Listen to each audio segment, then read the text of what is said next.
Kwame. Yeah. Akwa baby. That's it. After almost 3 years away from Kotoko, finally, Wasan returning. Send a feeling at the end. Say, when the guy young couple answer say, or the share back home.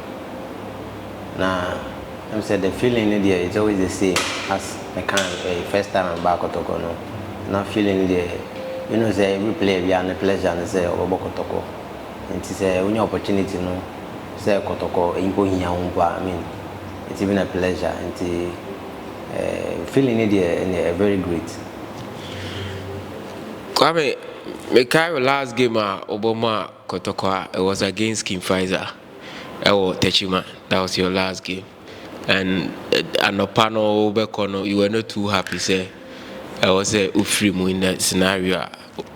First of all, Ufri had no send a net amount, now your OPEC, the say was called emotions surrounding the whole transfer and that to say. So what can I say? Anopana, you get a match, and I'm feeling nice, I feel bad because now, I say night before that day, and I said, we are go through. So, me living Kotoko was very hard decision for me. I'm sorry, Anopana. I really felt bad. Say a great club like Kotoko. Now, me feel on my head. The guy who first unveiling okay, say that I have go. And you know, onyame man no so me win fee pa I will BayieIsAWarrior studio. See inspiration just from the music and then you kind from who feel say with Kotoko unya blasters so experience in all put together as it that made you a better person, better player experience send it here to say level no. I say before I can say family they use spouse me that I have gone in your so at least I know so yeah you send me woman now. So we take people say no I can't real life story. Until more time me tease anyam some no cry to motivate me even before game. Until I see me too quiet no cry no my manage me chairman and no na still na family songs ni spouse me. And aside that some of the family so yeah vibe na kasanya until more time na share one cry na and then me call no so no I say it's always the same, like the same motivation, the same energy, you know. I think say we put up there, and then it's a chance to win him. And I say, "Shanti, never see alhamdulillah." Kwame, Oba Kotoko, a lot of opportunities and a bar aside from Asante Warriors and now buy a few goals I will share. Not supporters in the also. Or her reception on the mouth, BayieIsAWarrior during unveiling. Or fan saying, and it's even beyond my expectation because now my expectation say almost show such great love at that time because before the first instinct now BayieIsAWarrior. Yeah. So now me thinking say most of the supporters in me because now my first thing to away matches so come boss in Accra and I'm got so many bets and then me sure like Kotoko no mundi chirikwa even though some matches in Poncho amundi chirikwa until love no more than here at that community you did say if I'm show the same love and every player it will be very hard say play before Kotoko no be sanko Kwame player bia football club bia Edana Kuma Super based on experience near my man. Asante Kotoko, I was a status no, I was moon. Na a dear and a man yes from amount if BBC or her. Yeah, Kotoko Nidia. On the I say more or less it's a traditional club. And aside some traditional club, I'm a brand and crown boy different and then every player be over Ghana be a dream they say over Kotoko. That is why it's a Kotoko game yano, and then I think say Kotoko I think say club will be a super so will be a so. Now club no war space be a war wankasa wakuma mu share at Kotoko just under 6 months and unya move outside unya Blasters call up about matches for the Blasters. Oh yeah. And the Kasiepa because me call and but now we need to win the club because that day in day out in I try some news about Kotoko. Me say more performance no back me I improve like the way Ananka me pen no. And then I'm also a hold a special place on my heart because me being Kwame Opoku ni na because of Kotoko if not Kotoko Kaminya national team collab we benya bet be a kabedi and then Kotoko exposure and so boy me to quantity I think if say we had them outside into the Kotoko they always be in my heart. Where your second coming now Osha State team no states no baby or buy at least when you're close to a month training with players no say na who level of the team and at the end I feel say or they bow on board abeboama he achieve a target of winning the league. Oh me training for some time we say team no your team I think there will be a one then from goalkeeping the department to attacking there we so be a one day and then so I wonder why until sometimes the results number because I send the train so I could hear matches number be who's on ball but results number and then if the results are not coming so sometimes we blame the whole team it's in believe say maybe in addition to this club I think I have a lot to offer and then for now they mean to me and can time around the swan one can Kwame, they say no Obano expectation from one a different from a player who feel in BayieIsAWarrior Ever Kotoko. This is a player Ever Kotoko Abeshe goes to be our memories still remains on the minds of most supporters. This is a player what to me Akobo Blaster in TFA also we experienced figure.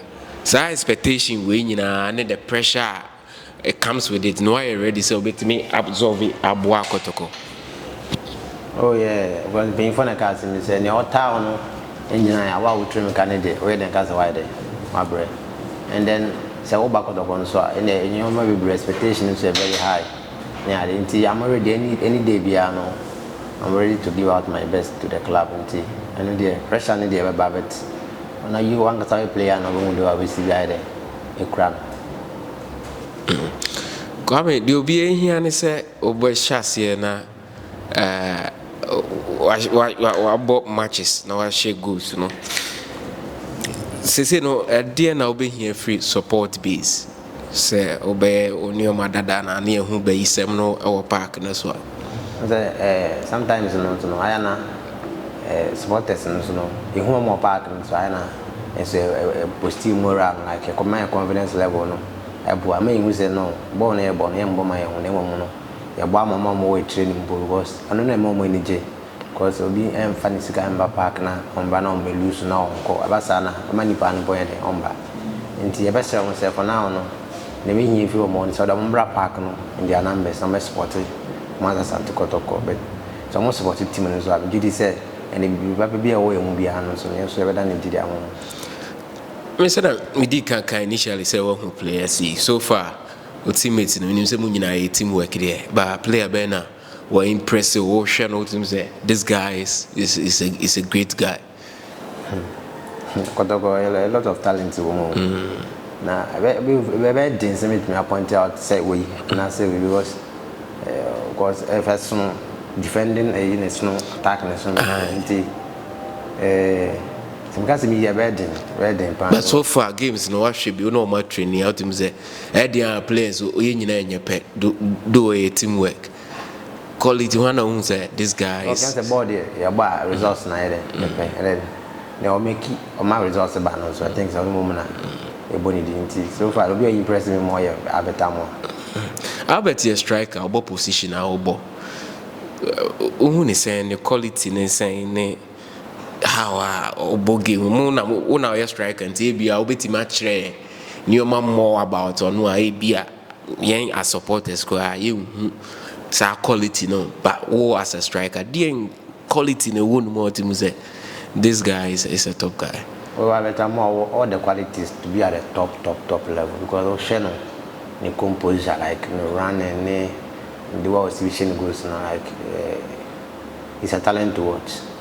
And then I'm not even surprised that he's the one leading the team right now. And then sometimes it'll be hard to meet my choices in it, but we sure no catch in person or all the qualities, catch all the qualities because it's a striker and chest ball, on pin ball, on trimmaker, on touch, you don't run into space, positive, very positive guy. I think he has a lot to offer to this club. I'm not in competition with anyone. No, not at all. No, you have to not compete with anyone. Whoever gives the opportunity, and about the best, so that the team will beat maybe. Kwame, I went to me and your trophy beer, and now I'll call and supporters. And I mean, number doom. If you must say, Opoku they also with me, Gili. One casa personally, I didn't know person with the Asante Kotoko. The Asante Kotoko near Klawa.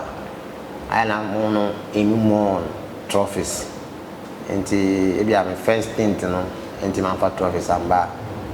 I believe this time around, I have a lot to offer because I was on the board team, as a whole, with me achieving the goals, and the goals, budget trophies, with me compete or Africa, so may give you out my best, celebrate a board team, trophies, be I present the something like. Aside the team collective trophy episode, I didn't be now share for who personally. Well, as a striker, they say we are aiming so bit maybe go king. I mean, at least if not for anything, for himself. Until bomb pie, until sorry, I say as time goes on. For now, I think the club need here as a whole, not individual. Until for now, they never bore a club reaching achieve the goals. Aside the club and achieve goals, I mean a striker, maybe I'll have a target to achieve for myself. Until the second round was not valuable. I think I'll give out my best. First coming, only players do Donna and a boy. I'm sure still are only a lot of them our contact. One and now shown out him say this is a super guy. You miss him during the time I'll buy at Kotoko. A lot of immoral, nete, obo ganiu. Obo, Abrantia, your friends like Gamma, a whole lot of quality teammates now. Why now would say this guy was on a different level? Fabio Gamma, a very exceptional player. You know, shared intelligence level, a very small respect. I didn't done it now more time, it's never ball around the show.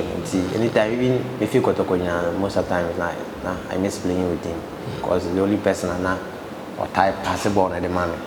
You always be in my heart.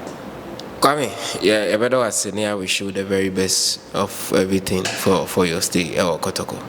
That's Nti bayi na almost a bayi samna no bezo mu. Nti I don't know.